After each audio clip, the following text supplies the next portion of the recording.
You're a good man. Hey, everybody, it's Big Jim, and I'm coming from Big Jim's Records podcast. Every week we have an intriguing and wonderful guest. Well, most of the time. Sometimes it'll just be me yapping away about stupid crap. You don't want to hear that. But this week we have Dino, a very famous dealer from the New York tri-state area. He's one of the bigwigs over at the Discogs, too. He's been selling with them for years and years. And he's also an expert on 12-inch singles, something I know next to nothing about. So just like you out there watching this, you're going to learn something. Well, you're going to learn something from – I'm going to learn something too. It's a beautiful thing. Dino, how are you? I'm doing all right. Doing all right? Yeah. You been finding things to keep you busy during the lack of record shows out there? I'm surrounded by things to keep me busy. I don't know many record dealers who don't keep a big storage backlog. So I have tons and tons of record dust to play with in the time before until we can finally do record shows again. We were this close. We were this close to one at the beginning of August in Pennsylvania, but Pennsylvania is seeing, I don't know if they're seeing a spike, but they changed their public their capacity standards. It's down to 25 people max. So there goes that. I think a lot of us are preparing ourselves for no record shows for the rest of the year. Wow. So a year without record shows. It'll go down in history. Yeah. Well, I'm really fortunate because it's probably more than half. I don't know the exact percentage, but record shows are at least half of what I do, but the rest is online. So I have nothing to complain about. I am super fortunate and super grateful that I have customers that I'm still shipping records all over, well, to as many countries as I can, I should say. And people, whether they're stuck home or whether or not, they still want records and records, tapes and CDs. So that's true. I'm doing fine. Yeah. Now at the record shows, you always have a big variety of stuff. How do you decide what you would usually bring to a record show? Like what usually is going through your brain? I think I set at least a dozen genres that I try to keep stocked for the most part. It's funny that the more you do record shows, the more you see how many different business models there are. Yes. And also like styles of dealer. Like there's a lot of stuff that I could have, tons of 60s, like rock stuff, and people don't know me for it. So even if I have it, they don't always look for it with me. But to answer your question, I try to always have, if I'm doing like a 2-table setup, I try to always have, say, soundtracks. I try to always have rap LPs, rap 12-inch, 80s, some 90s, et cetera, et cetera.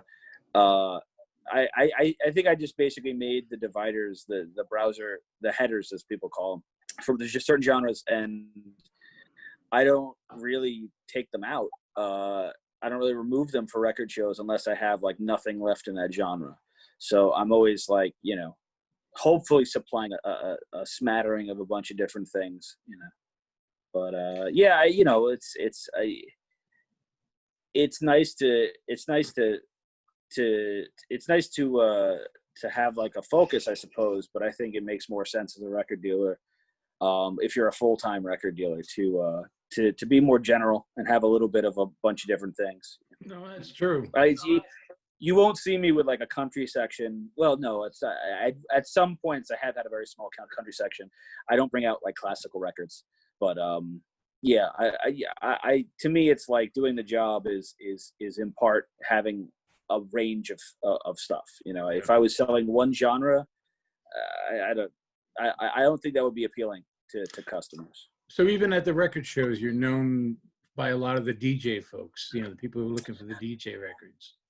At certain shows, you can't really expect it. And at others, it's certainly there.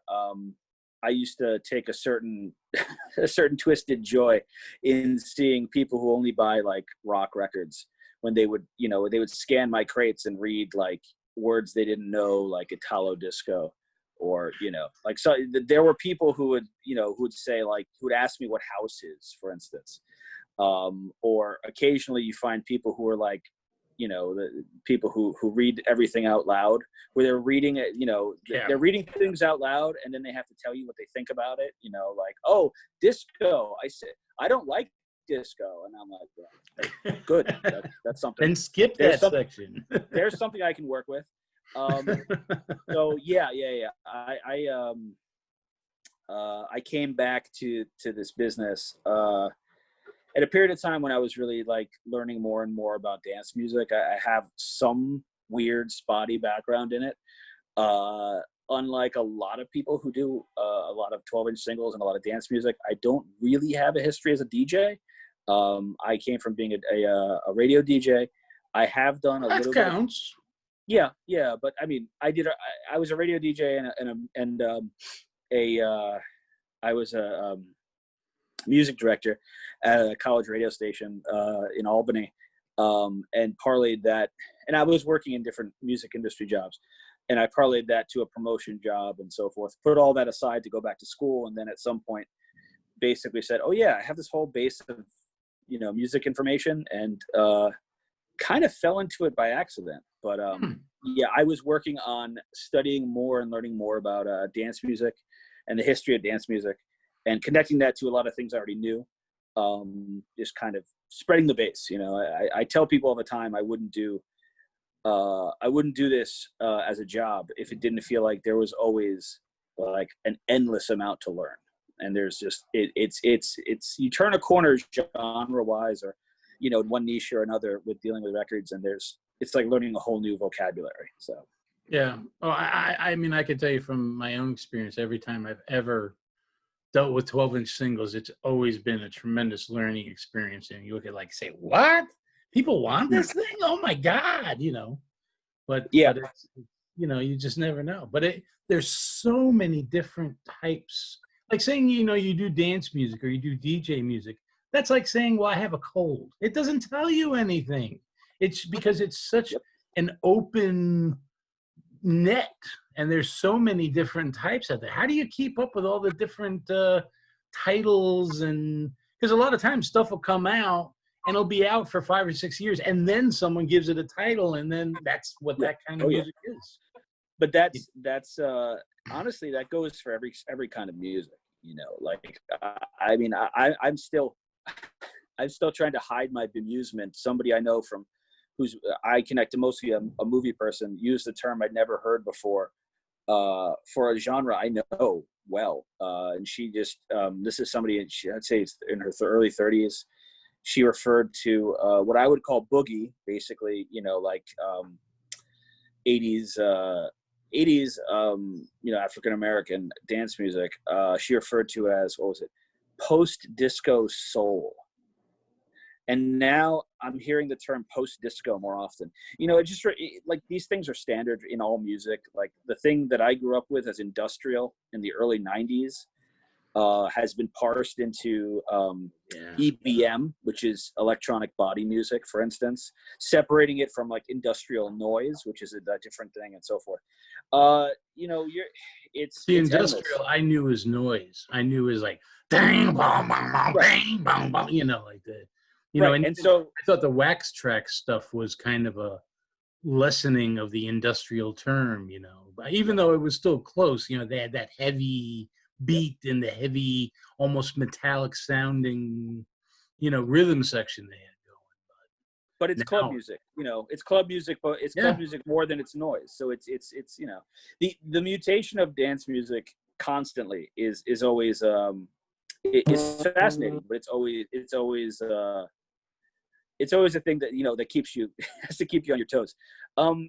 Like with most kinds of music, in terms of like selling old music or selling in terms of what we do, the majority of the interest is for older styles. It's not necessarily for things that have just happened, which is useful, because a lot of that nowadays, if you're a DJ, a lot of people don't use records.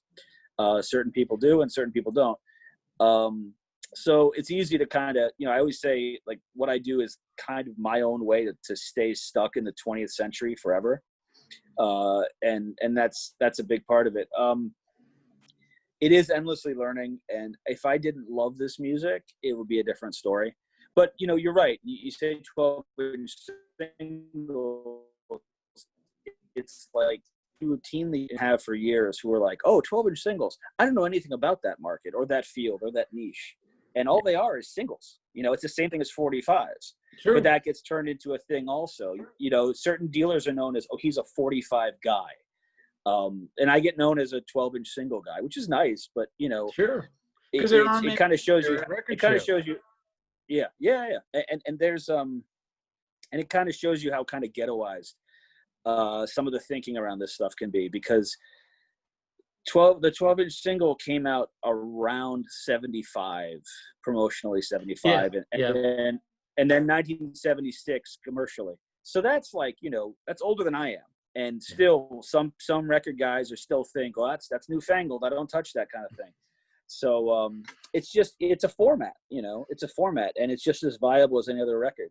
Hey, I came across a Frank Sinatra 12-inch promo not long ago. So anyone who says, oh, I don't know that, will say, you know Sinatra, don't you? You know, there's a 12-inch promo.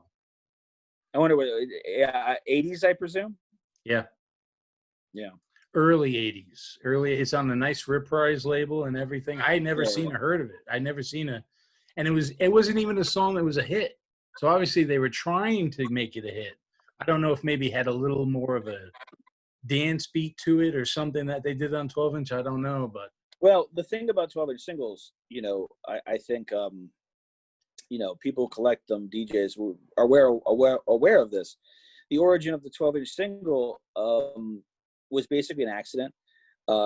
And what happened is when they were cutting acetates for you know, disco and you know, kind of up-tempo soul, because the earliest years of what is known as disco is basically just danceable soul music.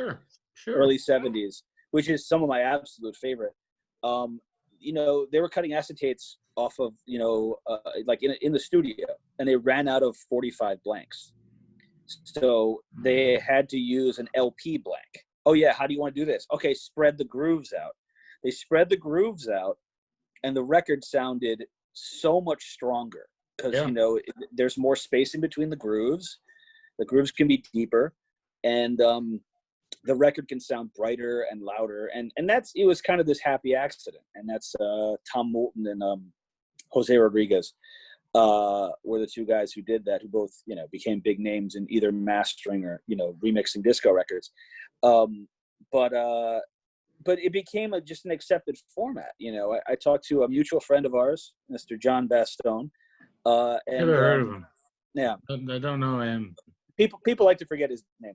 But he'll tell, you know, there was a whole period of time, and this is coming back, and it's kind of nice to see that it's coming back, because a lot of people really look down their noses at the 12-inch format at certain points. But the 80s, people collected 12-inch singles of new wave and synth pop bands. And metal, too. I used to collect the metal and the rock 12-inch promos. I used to love those, because a lot of times they'd have stuff on the B-side that wasn't, you know, live cuts or demo cuts or something that only came out in, you know, Japan, you know, something like that. So personally, I always loved them.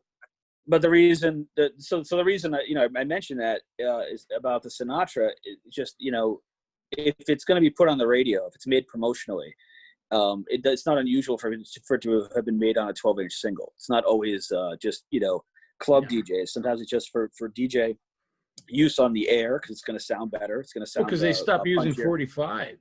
You know, in the 70s, the DJs on the radio stopped using 45s for the most part, the big stations. Yeah. So, you know, you had to put in the 12-inch single with the albums. Well, that's how you got your record's attention. And now at this point, you know, they still produce 45s into the 90s, but now the 80s and 90s promo-only 45s are super in demand at this point. So, yeah, it just goes into waves. But, you know, the idea of a couple songs on a 12-inch record is certainly not new. But it's I guess I kind of made a certain name for myself. It's certainly not all I do, but it is the bulk of what I packed up and shipped out today were 12-inch singles, and actually I sold a bunch of cassettes today as well. So in terms of Hey, what I just took to the post office. So did yeah, they ever I do would I CD would singles? They ever do oh CD yeah, singles? Do you deal with those or not absolutely. so much? Yeah.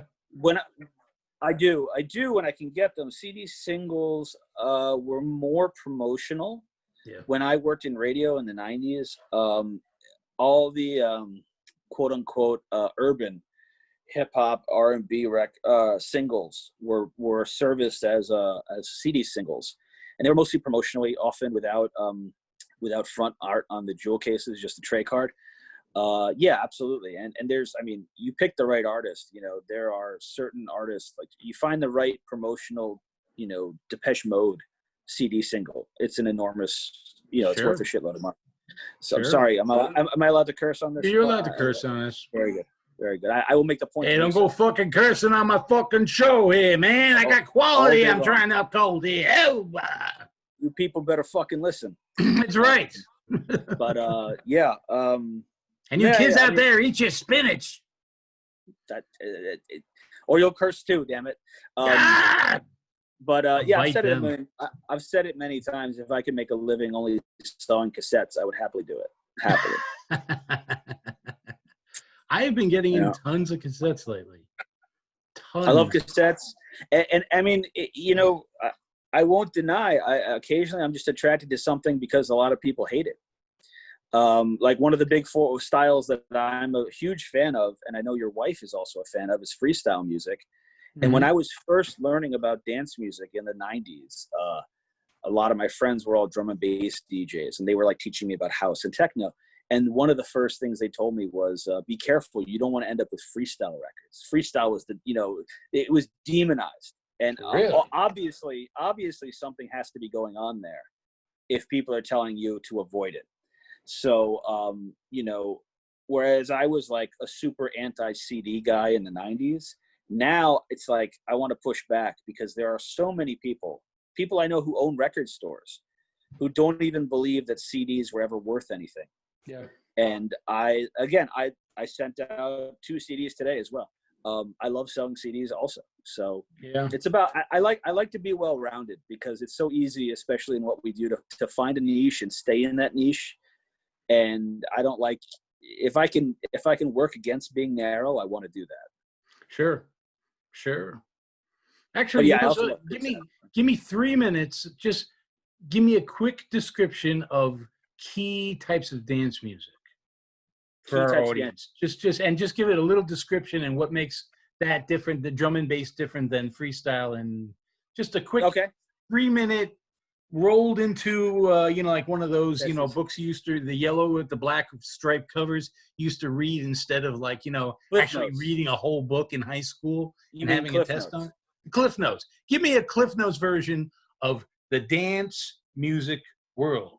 Take it, Dino.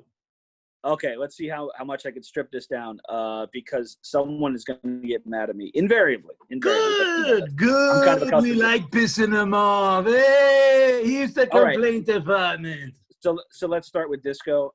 Disco basically is an offshoot of soul music. It's basically soul music turned into dance floor music. That mutated, and to make a very long story a little bit simpler, Mel Sharon from West End Records put it this way: there's three major strands of disco. There's pop disco, which is your mainstream stuff.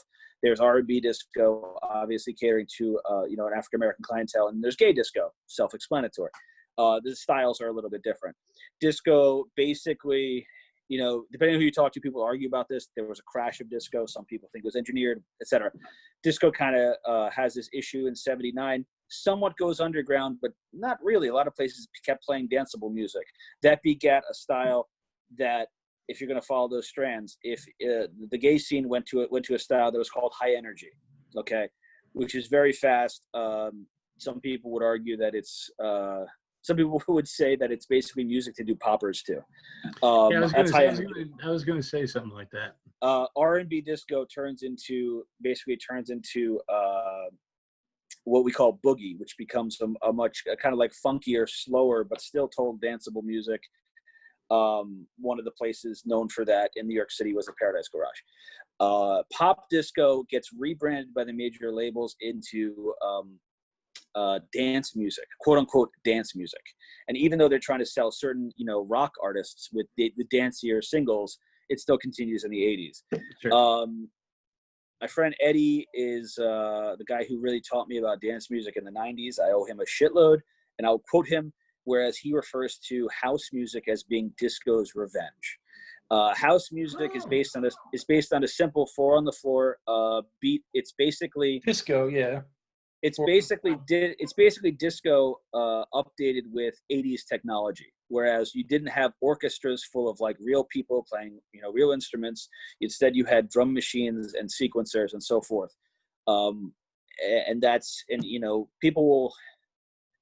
There's a documentary about house music, and the trailer for that documentary is literally 50 different people being asked the same question: "What's the first house record?" And nobody knows. Every single person can't figure it out. So it's probably the biggest genre of dance music, and it has, dozens and dozens, if not hundreds, of subgenres. And that was mostly in Chicago where it started, house music? Initially, yes. They take credit for it, maybe? Yes. Yeah, because the term house comes from a club that Frankie Knuckles played at. Frankie Knuckles, a New York expat. Frankie Knuckles was originally partners with Larry Levan. Larry Levan was Paradise Garage. He moved to Chicago, and he worked at a place called the Warehouse. And he was playing classic disco, and he was playing some of this new house music, which wasn't even called anything like that. It was just, new music. And people started saying, "Oh, I want the music you played at the Warehouse," shortened to house. So then a different strand that's parallel to that, rock people will know who Kraftwerk is, for instance. Some of them will probably know who Yellow Magic Orchestra is. Those are the two artists that are primarily named in terms of electro, which is completely synthesized and does not always link to a four on the floor beat. It can be, isn't always. So late 70s, people are making that music, which is heavily linked to all the technology that came out at that time, be it full analog synthesizers to Moog synthesizers, et cetera, drum machines, early drum machines, the Linn drum, et cetera, et cetera. So this goes. I used to love those old music. Drum machines. Those were so much fun. I still love them, yeah. So parallel to the same trajectory as disco, and then house coming first, techno then comes out. House is connected to Chicago traditionally, but then it sprouted very fast. New York house was different than Chicago house, and so on. Techno was always linked to Detroit, and it's much more abstract. It's much more technologically based. It's really tricky for me to try to explain what techno necessarily is, but it is not nearly as connected to the four on the floor traditional drum beat of disco. It can be a lot more abstract. Also, an enormous genre of music, dozens and dozens of subgenres. Freestyle. So then we go back to electro, and we go back to Kraftwerk, Yellow Magic Orchestra, et cetera, et cetera. Mm-hmm. And the fact that Kraftwerk songs were being played in discos, certain ones, like Numbers or Trans Europe Express, they were being played by African American radio stations. People would hear them, et cetera, et cetera, et cetera. Arthur Baker, who's originally from Boston, produces two songs at the same time, heavily influenced by that. The same night, he produces Planet Rock, which is Africa Bambaataa and Soul Sonic Force. And the same night, the same session, and it's Arthur Baker and John Roby, etc. They produce a song by an artist named Planet Patrol. Same type of sort of hip hop mixed with electro, very technologically, drum machine, beat driven music. They produced a song by Planet Patrol that is, I think it's "Play at Your Own Risk," which was a sung song. So you have the rap song, which was Planet Rock, and then you have the song that was sung. That's generally, it's again, everybody, you will find the right people who will argue to the teeth that half of what I said is wrong, of course. But that's generally like kind of the genesis of what became freestyle. Freestyle is an offshoot of electro, which at that point was mutating also with hip hop, being more, but this is the drum machine era of hip hop. This is like, 808 sounds, hand claps, all the synthesized sounds that were in 80s rap, turned into a pop dance music style. Freestyle is basically '60s girl group pop updated to '80s like an 80s electro drum drum kind of bass to it. Drum foundation, I should say, not bass is a bad way of putting it. It is a genre that has almost no lyrical depth at all. The entire genre is entirely about love and heartbreak. No one ever wrote a freestyle song about war or poverty. It's very shallow, and it's very hated upon because a lot of people produced a lot of freestyle records with vocalists that couldn't sing. But it didn't matter. It resonated heavily in the Bronx, heavily among Puerto Ricans and then Dominicans. And at the same time, and this kind of speaks to, you know, the cultural, there's always a cultural basis behind these things. Sure. And that's very much, as if you can't tell, it's very much a part of why I find it fascinating. Also resonated with a white ethnic audience, primarily Italian Americans and Greek Americans. So Bridge and Tunnel people would come to see Jelly Bean Benitez play at the Funhouse in the city, and they even had its own style of dancing. Funhouse is in a few videos too, like New Order video. New Order's Confusion was shot at the Funhouse. The period of New Order that New Order fans hate because it's too dancing, etc. Okay, so what do we have? Techno, we have house.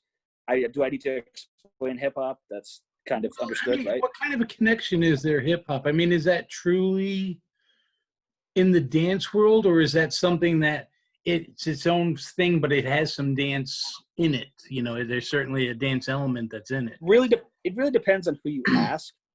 You know, the way I was taught about rap, being like a big rap fan for a long time, was trying to distance it from dance music.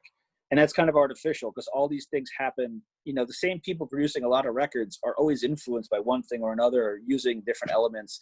Nothing is pure. It's a terrible concept, purity. Yeah. Because influences run amok. You're a musician, you know that. People are influenced by all kinds of things, whether you know it or not, whether it's evident in the end product. It's important because the first year of hip hop on record, they're all disco songs. It's all like people sometimes would call it disco rap. Well, the early discos wasn't when hip hop was making its early appearances, it would be disco dance things, and then the rapper would come out as a way of trying to get the audience up. Yeah. So I could see that's why, you know, that connection. Sure. Well, I mean, it's all of this is a culture connected to a DJ. All this is a culture connected to a club, a place where people are going to congregate and dance. So, or whatever. So, yeah, is it a part of the story? Yeah. The problem is, it only takes certain dance music historians that will try to push these threads together instead of kind of separating them apart. In America, in the United States, we kind of try to act like they're not connected when they are, you know, so. But yeah, and that's, I mean, within that basic framework of genres, which is very roughly the 80s, there's, you know, lifetimes of details and records and sounds and so forth to wade through. Drum and bass happened later. Drum and bass is usually considered to be connected to techno, but the whole point of drum and bass is that it is a hip-hop influenced style because it's based on the idea of cutting up drum breaks. The most critical part of, I mean, there's a whole documentary about the Amen Brother drum break by the Winstons. But there's one or two, that's one of them. There's one or two drum samples that heavily processed, chopped up, and reassembled basically make up that entire genre of music. Which is also interesting because that's, again, one of the styles that was heavily denigrated. In the early 90s, when raves were popular, there were people who really, really hated drum and bass music. And it was, interestingly enough, it was often considered to be too black based on that same drum break. The idea that the drums are somehow an ethnic or racial component, and that's something that people react against. This is old news music-wise. People said this about drums and drums being dangerous when? 50s? You know, this is not new. People said this about jazz. Jazz is dangerous because drums make people think sexual thoughts. Oh, baby, yeah.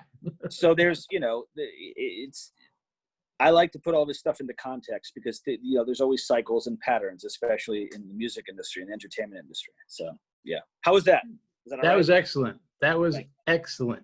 Now I didn't prepare anything. That was just very good. Me and a little bit of beer. So hey, you know something? Many great things have been built upon one beer. It's kind of hot in here, and that was the coldest thing I could reach for. So there you go. Now you don't deal much with the soul records from the '60s, Northern Soul, or because that's a different world. Those are different people that you're selling to. Yeah, and it's funny because I've literally tried to tell people that, like, I don't see that much difference, sonically, sure, but I don't see that much difference in the concept. It's just dance music, it's just it's music meant to make you dance, period. Yeah.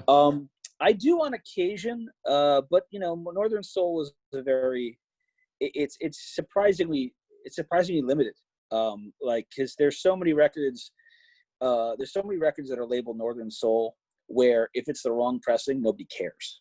It has to only be that one particular pressing and so forth. I love Northern Soul stuff. I mean, it's great. And, reading about that stuff back in the 90s when I was still a skinhead, learning about like reggae culture and the roots of reggae was a huge part for it was fundamental for me. But there's another style called popcorn. Have you heard about popcorn? Oh yeah. Soul?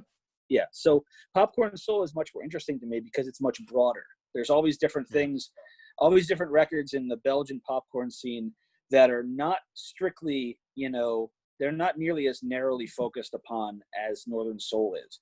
I handle 45s, of course, but rarely. Yeah, I did actually have a couple of copies of I'm gonna totally forget the name of the artist.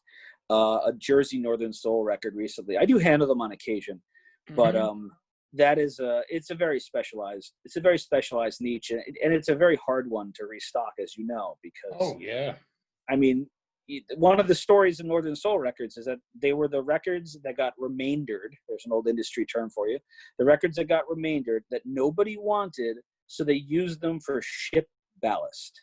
That they left them in the bottom of the ships, and then there's all this lore about like, and it's funny because these same stories work in reggae music and in soul music, especially in the UK, where they pulled the records off the ships and they were by the water anyway, so they might as well scrape the label off also, so no one could figure out what the record was, etc. So we're talking about records that aren't even here, that are hard to find in this country.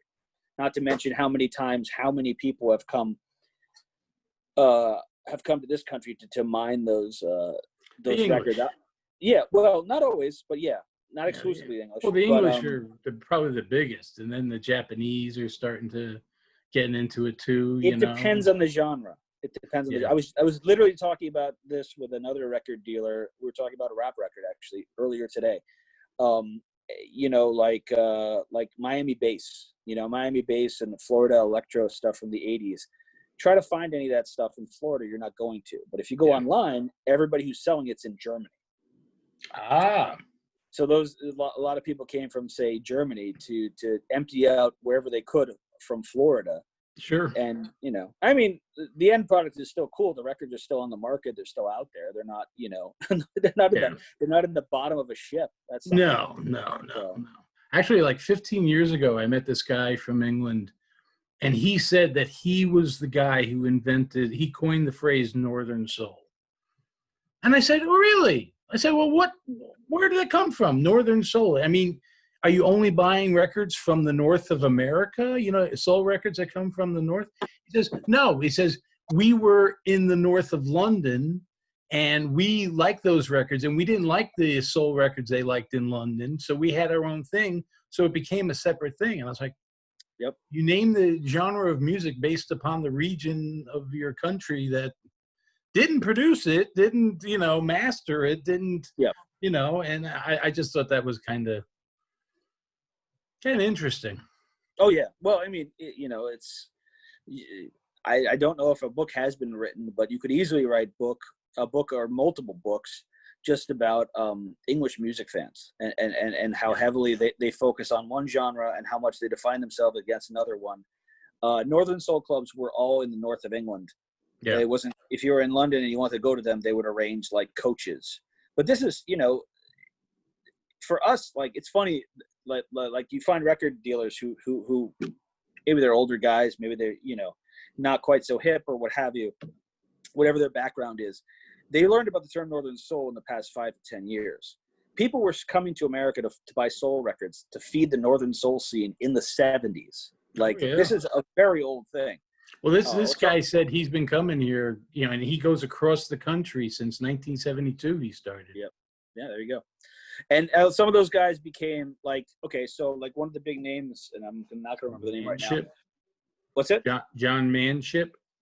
Oh, I know that name. Sure. Yeah. I think he wrote that. He wrote the book. Yeah. But like, so sometimes there's connections in these things. Like, one of the guys who was at one of the Northern Soul clubs that was actually a little bit edgier and would mix in slightly more adventurous sounds against the Northern Soul model, became one of the big guys in high energy, which was a huge genre in the late 80s into the 90s in England. That was like a pop genre. That was like on the charts. So like, there's still links between one style of dance music and the other. Again, you know, against the idea that these things are totally exclusive. Sure. Yeah. But yeah, no, I mean, I love Northern Soul stuff, but it's it's hard to find.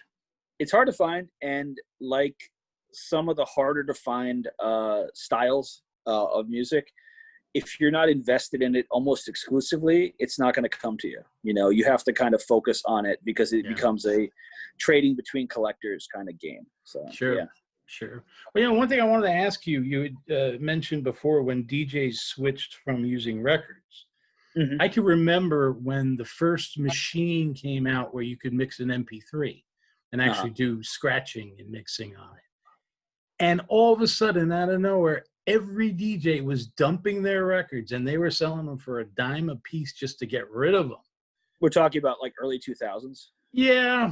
Yeah. And it seems like it's the dance music 12-inch scene has gone up and down, and it's a fluctuating thing. You know, where is it now? You know, it's funny because when I started really taking dealing in records seriously, I really started at a time when, say, a certain part of the rap market was really hot. A phenomenon in the same period of time you're talking about, actually, called random rap, which was all like independent rap records from what they now call like the golden year, you know, the golden age of hip hop. Let's say like 87 to 92. Oh, okay. Roughly. And I actually did really well with that for a period of time, and it totally cooled off. So I kind of was in on that trend, and then kind of, you know, I watched it kind of disappear. But you know, there's certain things style wise, like deep house is a style of house that is often doesn't have vocals, but it's one of these styles of dance music that is actually aged well. It's usually pretty soulful. So certain things like deep house is always deep house and what is known as garage house, which is vocal and usually has what you would call quote unquote diva vocals, gospel rooted R&B style vocals to them, usually female, are always pretty strong. But you know, the foundational stuff, meaning like important 80s records that were like, say, club hits or what have you. People always want those, and a lot of people understand the roots and the history of this increasingly over the years, the roots and the history of dance music, and are interested in, you know, in finding one place with one sound they particularly like and so forth. Where is it at? You know, it's constantly up and down. Also, say about 10 years ago, I did a lot more business, a lot more interest in disco, and I love classic disco, but it's gotten much harder to sell at this point. Yeah. So and it's interesting.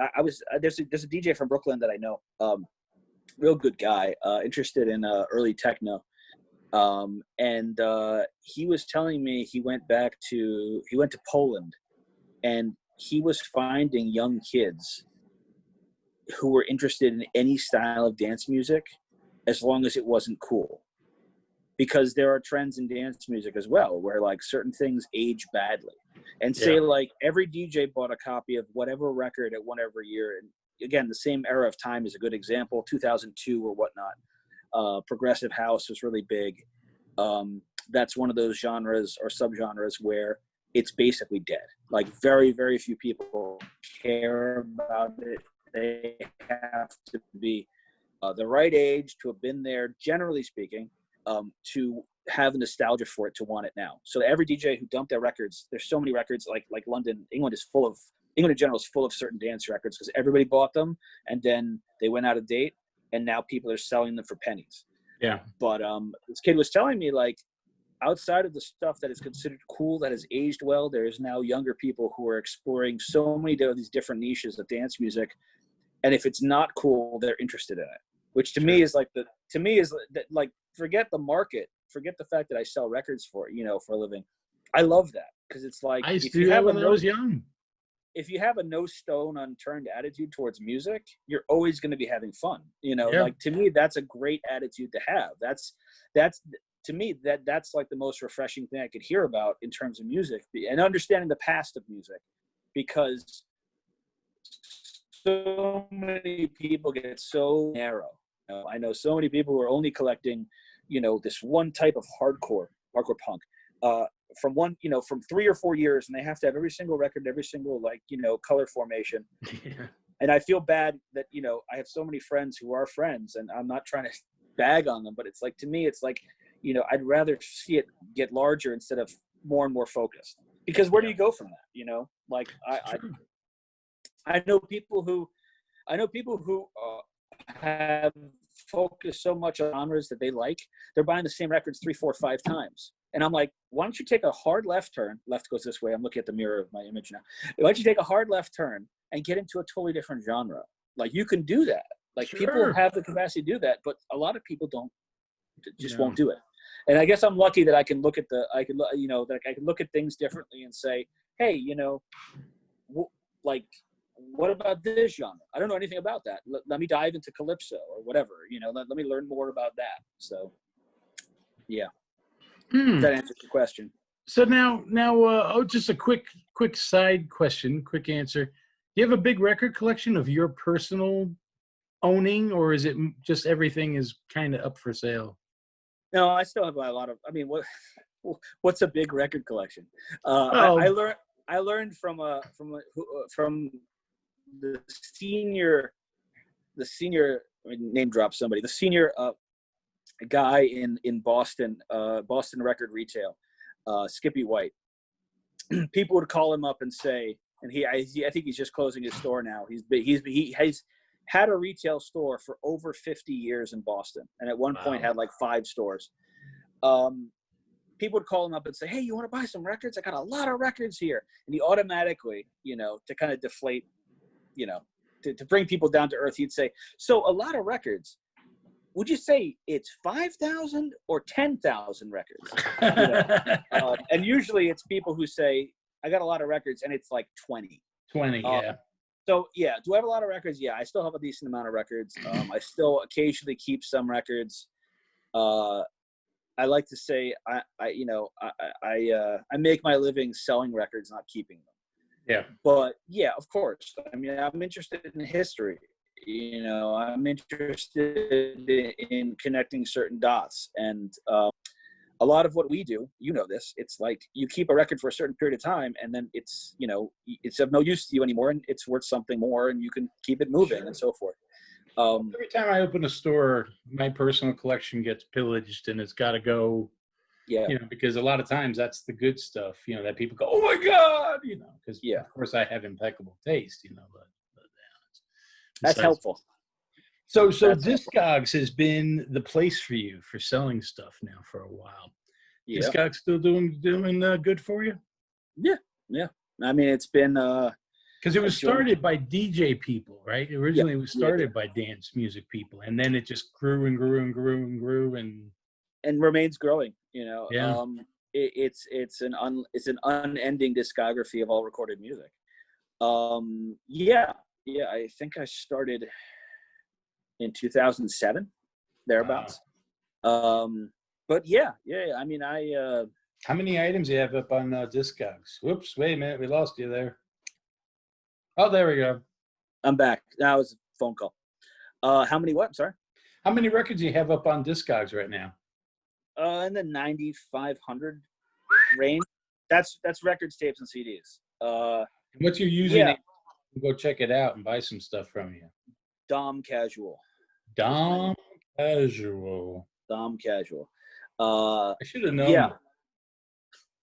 I've gone over and looked at it enough times, you know. I got kind of tired of eBay in general, but you know, I like the idea. I like the open source user generated idea of Discogs. Sure. And yeah, you know, it's a business and it goes through what it goes through, ups and downs, but it's been pretty good to me, and you know, I have many more good experiences than I have bad ones on it. So, but you know, at the end of the day, it's like there's a cost to doing business. You know this Sure. better But than I do. It's nice being able to reach customers around the world And I instead of have just locally. and I have a lot of repeat customers that I'll probably never meet in person, that I have a rapport with, and I'm really lucky for that. So any older person or any, you know, I'm an older person too, but anybody who wants to bag on the internet, it's like, it's a double-edged sword. I couldn't do, I mean, especially this year, I couldn't do what I do if it wasn't for the internet. Sure. It is a double-edged sword. So what's your latest favorite record that you've been listening to? What's your latest favorite thing listening to? You know, I gotta Any tell type you, of music. I don't have like late favorites. You know, I have tons of records, of course, and a lot of the times, I won't deny it, a lot of the times I'd only put a record on when I have to listen to it, when I have to play test it or something. I'll tell you the last 3 CDs that I listened to while driving. You know, even though I don't have record shows to go to, I'm still a driving focused guy. So I recently got the 2 soundtracks for In Like Flint and Our Man Flint, the James Coburn movies from from 66 and 67. They put out I have the records, of course, but basically this was a common, they used the music they used in the movie was re-recorded for the record. So the actual session never came out until like, I think, the past dozen years or 15 years on CD. So it only exists on CD. So I'm enjoying that because I love those 2 movies. I was listening to Deep in the Hole by Masters of Reality, a group that you and I have talked about a few times. And Great band. I was listening to I think the first album by Pentagram recently. But I mean, I'm all over the place, generally speaking, music-wise. So, I mean, I could easily listen to hours and hours of house music or instrumental movie scores or what have you. So, I unfortunately, I can't tell you, you know, like I say all the time, it's like I work in records and that's my life. But I'm not so good on like new releases. I didn't just grab a new release and I'm like in love with it. Like I don't really do that very often. On occasion, you know, somebody cajoles me into checking something out. But I have, you know, I don't even know how many. I don't count. I don't count anymore. I don't know. I have no idea how many thousands of records I have. But there's always still find room on a shelf somewhere to add to my own collection. A record that I hope to listen to at some point in the next 10 years. You get to, honestly, the records I focus on are the records I'm processing, and the records that I'm keeping or listen, you know, or hope to listen to or whatever. That's on the back burner, you know. So I'm not I like to think at this point I'm not a music fan as much as I'm a record dealer. I try to focus on that primarily, and you know, got to pay the bills. Well, yeah, there's a certain sense. I won't deny there's a certain sense of there's a certain sense of machismo maybe in the fact that I do this full time. You know, some people have their 9-to-5 jobs with their benefits and so forth, but I do this full time, and I don't think I deserve anything because of that. But you know, I want to do the job properly. Like I believe in. Let me tell you, I believe in being professional. Not many people around here can do it for a living because it's I just have, too expensive around here to live. Though. And I have no idea. And I would so you know, we live near each other. It should be stated. But yeah, absolutely. And I have no idea how it works. I'm just glad it does. And knock on something resembling wood.